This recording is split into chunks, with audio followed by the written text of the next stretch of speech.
Subscribe Digital Help YouTube channel. এই ধরনের design আমরা কিভাবে করতে পারি বা ফেসবুক প্রোফাইলে একটা স্ক্রিনশট নিয়ে শুধুমাত্র একটা স্ক্রিনশটের সাহায্যে আমরা কিভাবে এই ডিজাইনটা করতে পারি।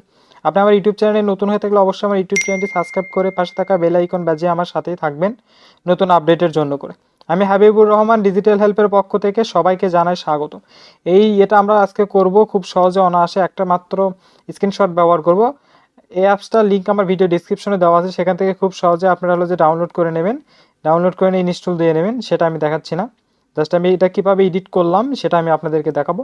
এরকম ওপেনিং করার পর এরকম একটা ইন্টারফেস যখন চলে আসবে, জাস্ট এটা আমরা স্ক্রল ডাউন করে অল পিকচার্সে আমরা যাব, অল পিকচারে যাব। আর যে পিকচারটা আমি ব্যবহার করছি এই পিকচারটা আমার ভিডিও ডিসক্রিপশনে দেওয়া আছে, ব্লাইন্ড পিকচার যেটা বা সাদা পিকচার বা সাদা ছবি যেটাই বলেন, সেটা আমার ভিডিও ডিসক্রিপশনে দেওয়া আছে, সেখান থেকে খুব সহজে ডাউনলোড দিয়ে নিতে পারেন। একটু স্ক্রল ডাউন করি আমি, সেটা আমার মেবি নিচে আছে। অবশ্যই আপনারা আপনাদের যে ফেসবুক অ্যাকাউন্ট আছে সেখানে প্রোফাইলে গিয়ে সেখানকার একটা স্ক্রিনশট নেবেন। জাস্ট এটা আমি ওপেন করলাম। এই জেপিএনজিটা সেটার একটা হলো যে আমার ডাউনলোড লিঙ্ক দেওয়া আছে, সেখান থেকে আপনারা খুব সহজে ডাউনলোড করে নিতে পারবেন। এখন জাস্ট আমাদেরকে এটা স্ক্রল ডাউন করতে হবে। স্ক্রল ডাউন করে দেখেন এখানে অ্যাড ফটো লেখা আছে, জাস্ট অ্যাড ফটোতে একটা ক্লিক করতে হবে। অ্যাড পিকচারে ক্লিক করার সঙ্গে সঙ্গে আমাদেরকে গ্যালারিতে নিয়ে আসবে। জাস্ট গ্যালারিতে আসার পরে এইরকম একটা সাদা ছবি, সেটা আমাদেরকে জাস্ট চুজ করে নিতে হবে। অবশ্যই আমার ভিডিও ডিসক্রিপশনে এটা ডাউনলোড লিঙ্ক দেওয়া আছে, সেখান থেকে জাস্ট আপনারা ডাউনলোড করে নেবেন। জাস্ট অ্যাড করে নিলাম আমি। অ্যাড করে নেওয়ার পরে এটা আমরা ক্রপ করব, একটু বড় করে আমি ক্রপ করব, কারণ আমাদের ফোনের যে ইয়েটা আছে সেগুলো দেখা যাচ্ছে, জাস্ট সেজন্য করে আমরা হচ্ছে ক্রপ করে দেবো। নিচে একটু করব, উপরে একটু করব। জাস্ট ক্রপ করার পরে যে টিক চিহ্নতে ক্লিক করব, আমরা সুন্দর করে ক্রপ করে নেবেন। টিক চিহ্নতে ক্লিক করার পরে এরকম হয়ে যাবে।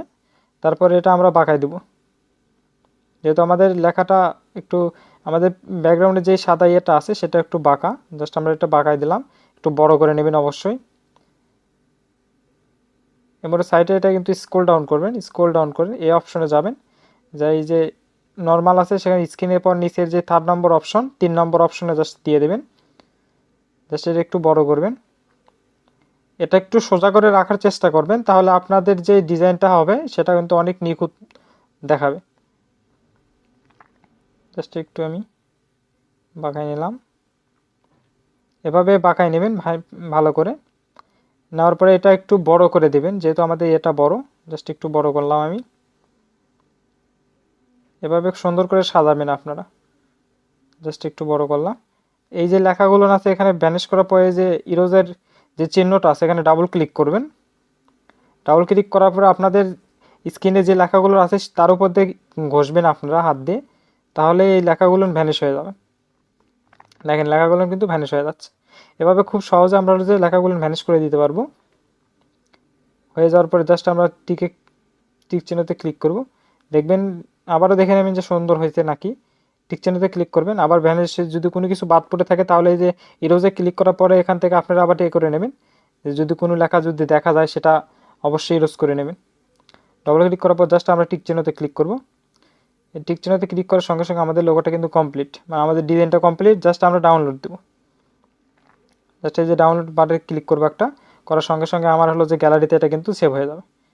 এখন যদি আমি আপনাদেরকে এটা ওপেন করে দেখাই, তা অনেক সুন্দর হয়েছে। দেখেন আমি এখন ওপেন করে আপনাদেরকে দেখাচ্ছি, এটা আমি এখনই কিন্তু তৈরি করলাম খুব সহজে। আমার ভিডিওটি সম্পূর্ণ দেখার জন্য সবাইকে ধন্যবাদ।